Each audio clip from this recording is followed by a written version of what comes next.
মঞ্জিতলা স্কুলে লালবাবা স্কুলের কাছ থেকে। এই তো আমার মেয়ের ইসজন খেলা আছে, চিঠি লেখার জন্য এসেছিল, আর দেখছি বাচ্চাটা কাঁদতে কাঁদতে আসছে।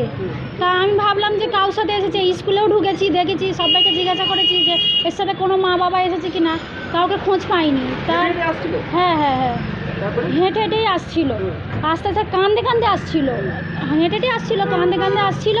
তা আমি দিদিদের সাথে আরও দোকানদারদের সাথে সবার সাথে বললাম যে এই বাচ্চাটা পেয়েছি, তো কী করবো?